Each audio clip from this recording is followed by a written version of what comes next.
Welcome, everyone, to one of the last episodes of the Bobcast. If you've been keeping up with announcements and stuff, it's because we're going to start a new show in a couple episodes. It's because I'm destroying it. No! Once and for all. I mean, kind of.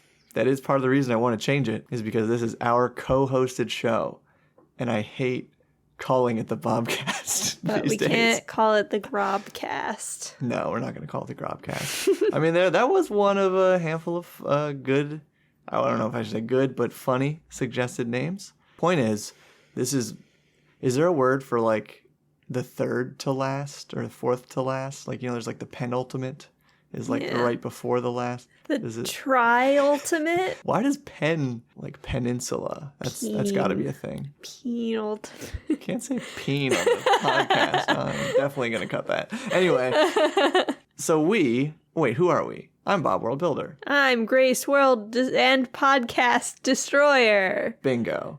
Hey, this is episode like 24. I guess everyone knows this by now. But the point is, you chose this topic. Villains. Yeah, why did you want to talk about villains? Mostly because I have some cool ones in my own campaign right now, so I'm just thinking about them a lot and how cool they are and how I can't wait for them to be thwarted.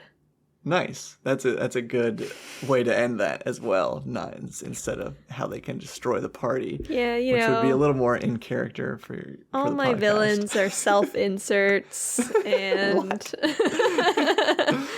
So I think we should start out with talking about why villains are so important, like why this is an important topic. And number one, I feel, is that villains are necessary, like in role-playing games. At least. Well, maybe not, honestly, because if you're doing like a morally gray campaign, it's like either everybody's a bad guy or like nobody's. Well, I feel like it's hard to do morally gray without everybody's a bad guy, not morally gray with like everyone's good. Right. Yeah, because then it's not gray. Because then what would the choices be, you know? Right. Well, that's what I feel like. That's what I'm saying is I feel like there's always... Like, there has to be conflict. Yeah. At least in a game of heroes, there has to be villains. True, yes. If you put it that way. If you have a heroic party, you need a villainous antagonist. Yeah. Like, not that we've really dabbled in classic D&D a whole lot, but my understanding of that is that I almost said heroes, but that the party, the adventurers, are really just that. They're looking for treasure. They might even be motivated by greed themselves and seeking power themselves, but they're still coming up against opposing forces that are probably not standing for good. Yeah. And I guess villain, the word villain obviously has the connotation of being evil, but like, the villain of your campaign may not be evil. They're just, an antagonist. Right. I mean, that's an important distinction to make. Because, antagonist, I guess, does just mean opposing the protagonist. Yeah, so I guess there's a difference because like, antagonist is just somebody who is against the party in some way or another. For example, if you're playing, like, Waterdeep Dragon Heist and your party like buys Troll Skull Manor, there's like some other random inn owner who really wanted that manor, but then Volo like bought it out from underneath him. Oh. That guy is an antagonist. Yeah. Doesn't like the party, but he's definitely not evil. He's not a villain. Yeah. So I do like that distinction because I guess in that way then it can, whether it's we're talking about the morally gray perspective or the idea of a really lesser opposing force, or just one that when the party is not clear, like inherently good either, because their motivations might not be good, the antagonist can still be somebody against them. So a villain, I feel like, then is inherently something that is against the forces of good, or at least whatever they're trying to do is not either the means they're using or the end they're trying to achieve, usually both, is not good. Nefarious is the word that I would use. Nefarious ends. I would use evil. Using nefarious means. What does that really mean compared to evil? Just like, I don't know. Let me Google it. I don't know what the definition is I got for a computer right here. Watch this. I turn it off. Well, I could have Googled it by the time. You couldn't have. I'll race you right now. Nefarious. Typically of an action or activity wicked or criminal. The nefarious activities of the organized crime syndicates. There you go. So I guess an antagonist is necessary. A villain may not be, depending on the tone you want to go for. But I do think that especially in more modern D&D, where the characters are literally superheroes. Mm-hmm. Maybe I shouldn't use the word literally, but like they're as close as you get in the fantasy genre, that you're going to be having them go up against villains, not just morally gray stuff necessarily. Yeah.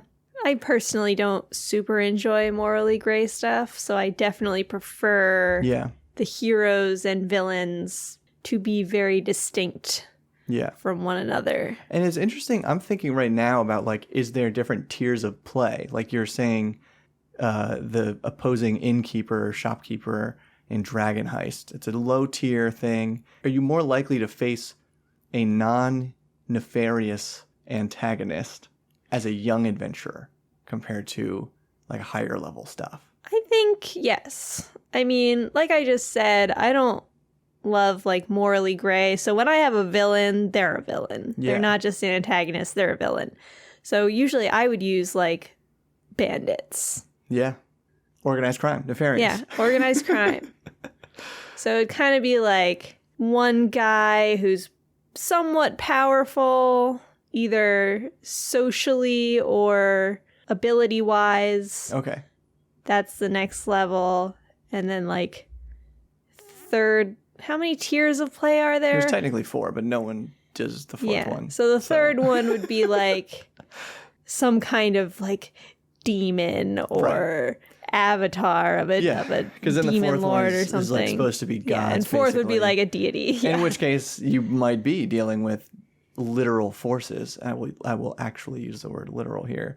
Literal forces of good and evil by tier 4. Probably should be. But I was going to say, I do feel that maybe in tier like 2 and 3, if it is more like regional conflicts that could be just political things, then maybe it is like stepping away from straight up evil a little bit and just being like these ideals.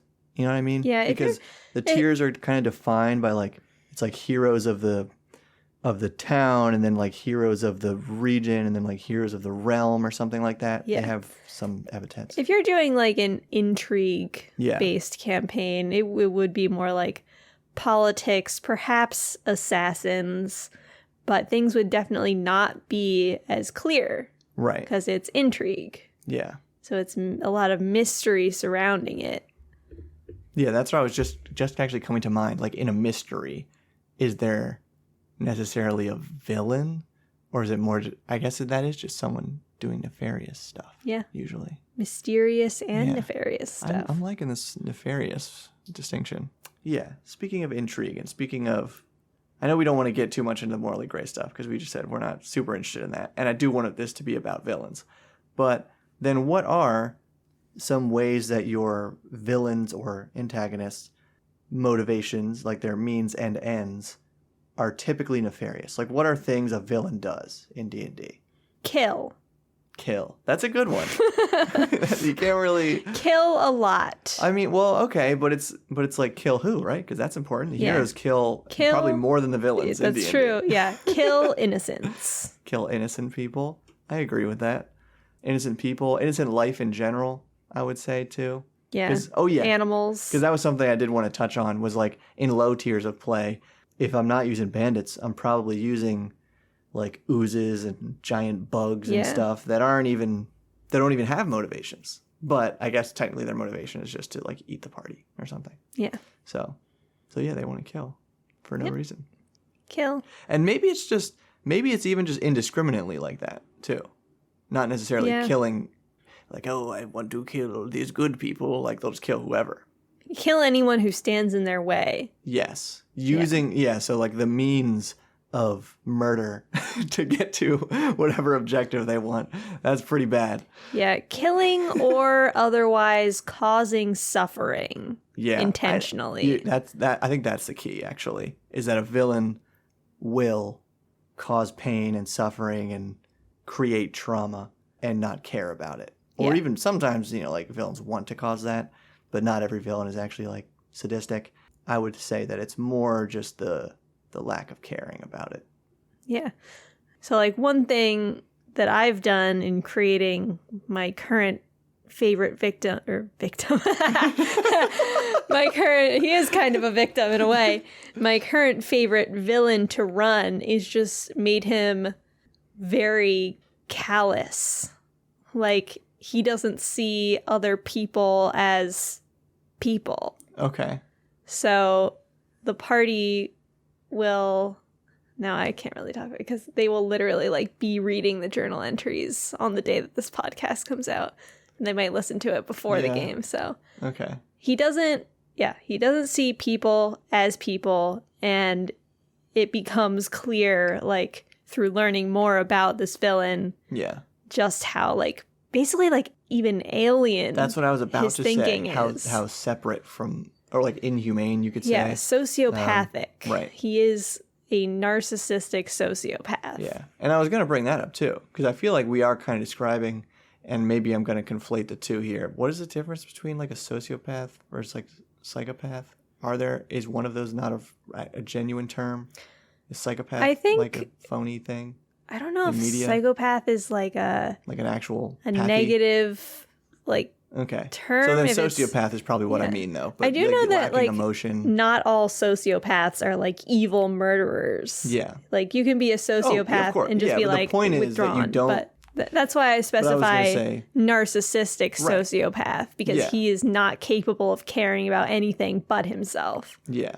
Maybe, this is worth looking up too. A sociopath, what it really mean is that they are antisocial to the point of, according to this, difficulty engaging appropriately with social norms.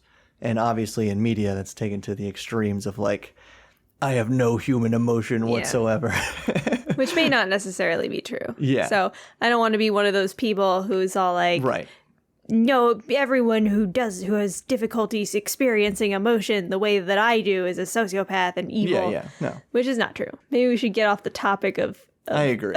Yes. Psychology. Yeah. Of villain psychology. To real world. But actually, something I wanted to bring up in this discussion is the idea of kind of a pulpy, classic kind of Bond villain versus, I feel like, how many modern villains are portrayed in media. Poor little Meow Meow versus no redeeming qualities villain.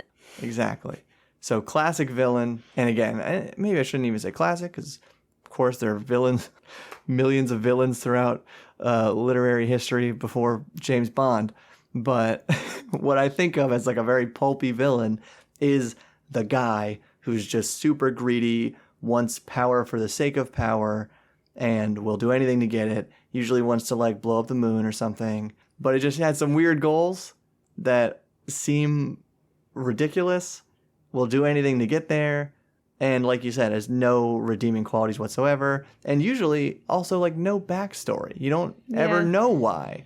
Yeah, because you're not supposed to care about them at all. Yeah, they're supposed to be irredeemable. Yeah. And just defeated by the hero. I think a really good example of this is Maleficent of Sleeping Beauty. Because in the original Disney Sleeping Beauty animated film, she's just like an evil sorceress who's also a dragon, and she just is mad that she wasn't invited to a party, so she puts curses on people. But later, in Maleficent, starring Angelina Jolie, she was a fairy who had these beautiful wings, but then like one day a prince stole her wings. No. And so she had no choice I feel so bad for her now. Yeah, see? Same villain, added backstory creates this tragic villain. Right. Who's then like not even really is more like an anti-hero. Exactly. I feel like many villains today, I'll just say that. I feel like too many villains today are given the tragic anti-hero treatment, and it's just too much. Yeah. Sometimes you just want a little guy who's bad as heck. Why do I have to feel bad for the villain all the time? Yeah, why? I don't want to feel bad for the villain. Maybe they do it because it's like, I mean, I don't know. They just want it to be a deeper, like richer story. And that's good. That's a good thing to aim for. But I feel like it's just when every story has it to the same level, it's too much. Yeah, like Batman. But before this, Grace and I were trying to come up with our favorite villains. And I'm always bad at picking favorites in this kind of thing, so I don't really have one. Grace, like, thought she had one, right? I definitely have one, but I just can't remember and so, who it for was. some reason, I just remembered another show we watched that was very popular, that had a popular villain as well, at least according to Twitter, was Arcane. Was that what you were trying to think of? No. Okay. It wasn't. Okay. I actually hated that guy.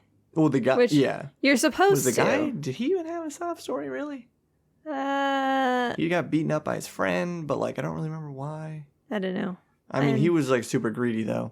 I'm thinking more of, like, the sister. Yeah, but I was, like, the really, like, everybody loved how she was designed. And I didn't really love the characterization of her because I thought she was just, like, too manic, I guess, which is clearly what they were going for, but it just had, like, an uncomfortable really kind of vibe for me that I did not it was enjoy. Just the whole, like, I don't know, like, she was very, like, childish the whole time. That was the part, like, that was bothered me. She was so, like, infantilized, but also, like, sexualized with her, like, clothing and... So not a great thing. Whatever. No, never mind.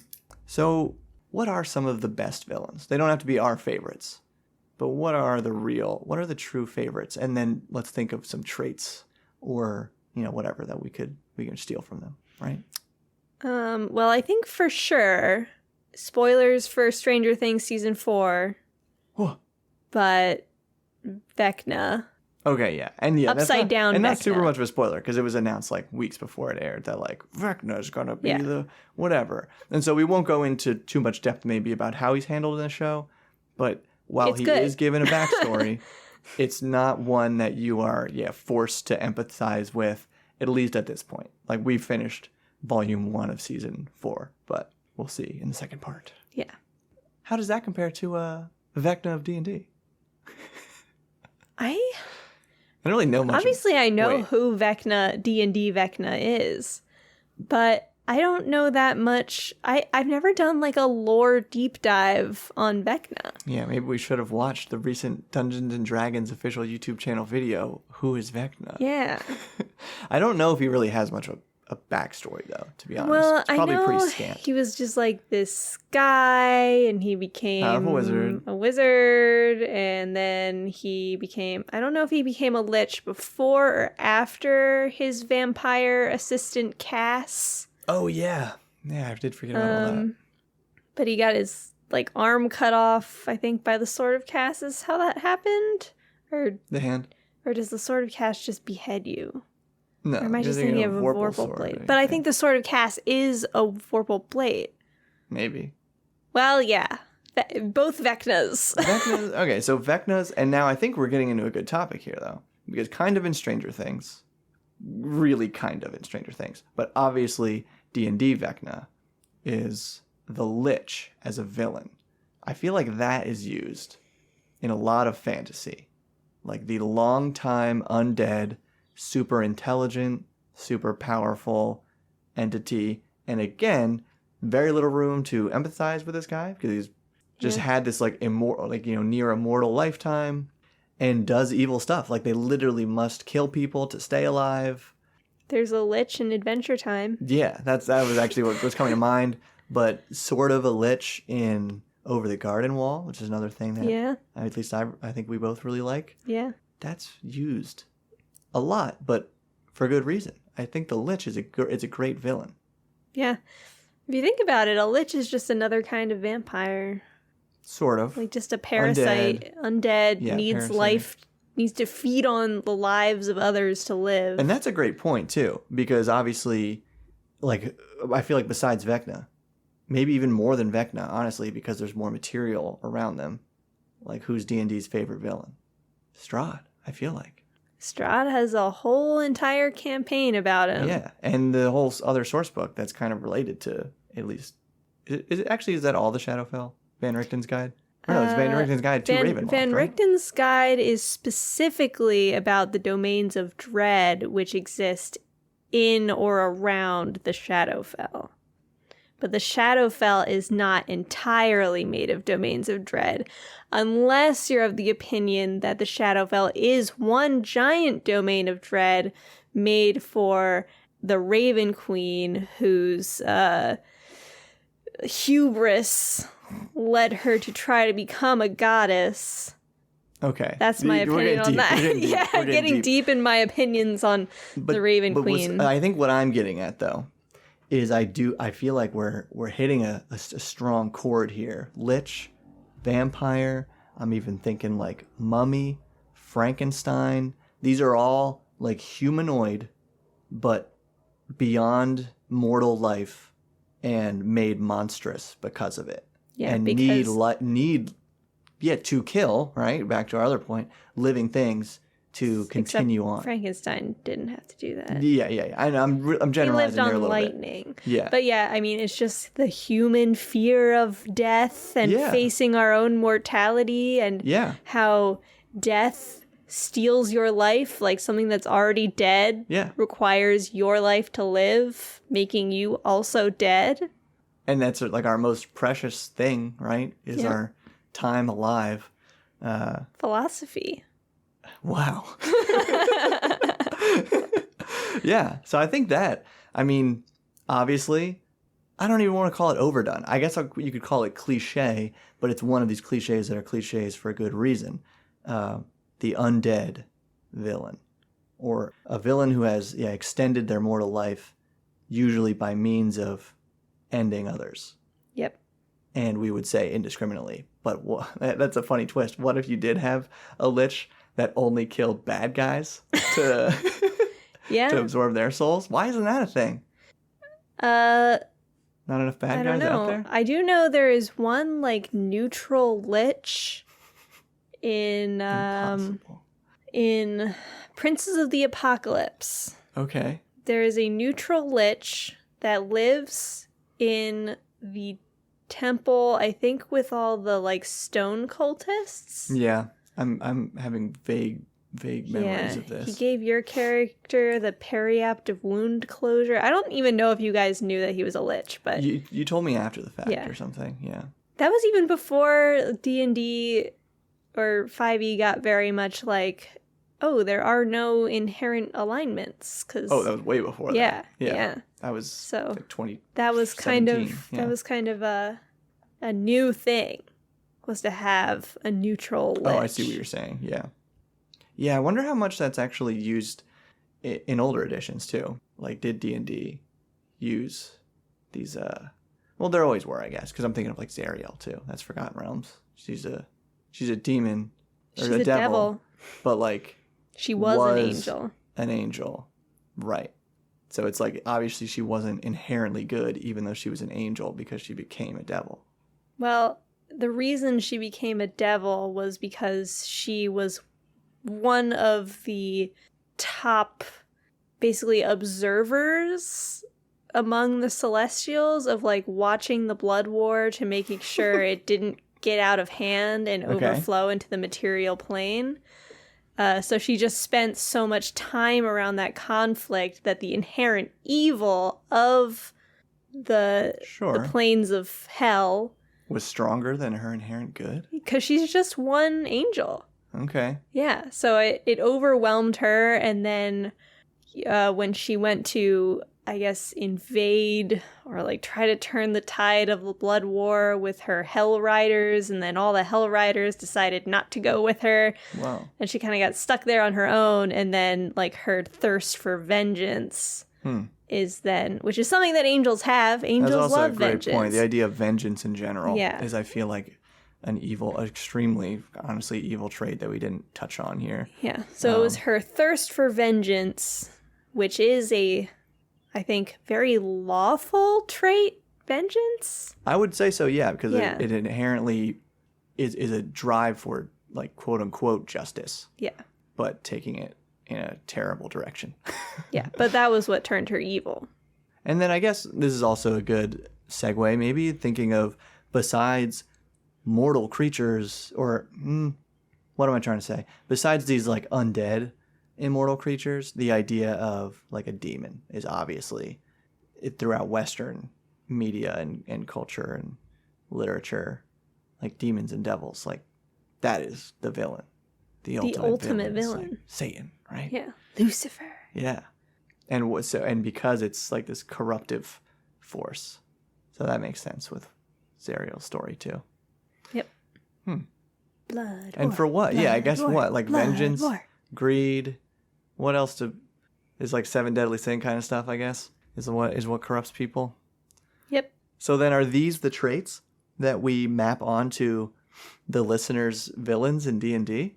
Like, your villain has to, well, like, okay, here's the thing. I guess vengeance is the slippery slope one, because that's the one that, like, they might want vengeance for a kind of legitimate reason, and that's how you get, like, the sob story villain. Yeah, but then it just gets out of hand. Right. It depends on how far, like, what's the word I'm looking for?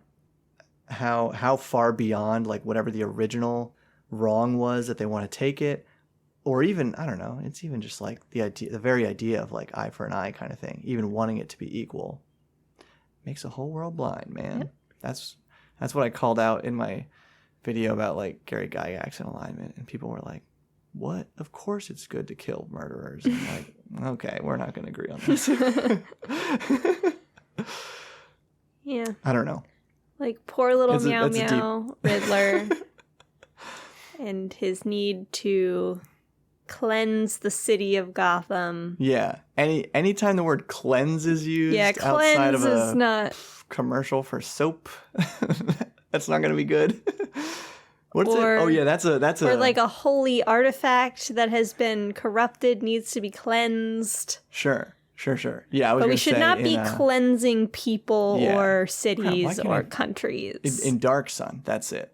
In the lore of Dark Sun, there's a whole period called the Cleansing Wars. It's like, yikes. and that's why they can't make it as is in 5th edition, but I think it'll come back some way. All right, and then what about, I guess, our most iconic D&D villain, kind of generic, obviously some important specific ones, a dragon. And that goes throughout Eastern and Western culture and literature and mythology. I mean, in Eastern culture, dragons are a symbol of good luck and such things. But in Western mythology, like, so the dragons basically represent greed. Yes. And I'm not sure, like, what order this happened in, but, like, the dragons are representative of the devil. Yeah. I guess because, like, the whole serpent thing. Yeah, serpent, fire. Yeah. Like living underground. Where was I going with that? I don't know. I was dragons gonna say it's are also greed. Like this, it's that, like, amalgamation of terrifying things too, like to any human. So I guess maybe in Eastern cultures it is more about, like, awe in the sense of veneration, but in Western cultures it is awe in the sense of, like, terror of, like, these great creatures, like the dragon being a combination of, like, great lizards or serpents, flying things obviously, and even stuff like lions or whatever. You know what I'm talking about here? Yeah. Okay. It's a lot of scary things at once. Exactly. And it wants to take all your stuff. Yeah. So it makes it like the epitome monster that doesn't quite exist, and I guess never quite existed, but then perfect for mythology. Yeah. But I think one thing that D&D is good at is differentiating between all of these dragons and, like, their different personalities, I guess. Even though they're, like, racial personalities, which is kind of weird. So I think it takes, like, personally, I think D&D takes it a little far. Like, Yeah, because there are each of so them many. all these distinct ones. Yeah. Like that could be a table, or they could be like templates. You know, Yeah. that would be a great use of a great place But to use templates. It's Dungeons and Dragons. Exactly. So there's also that. It's like if you're gonna go way in depth on any kind of creature, it ought to be dragons. Yeah.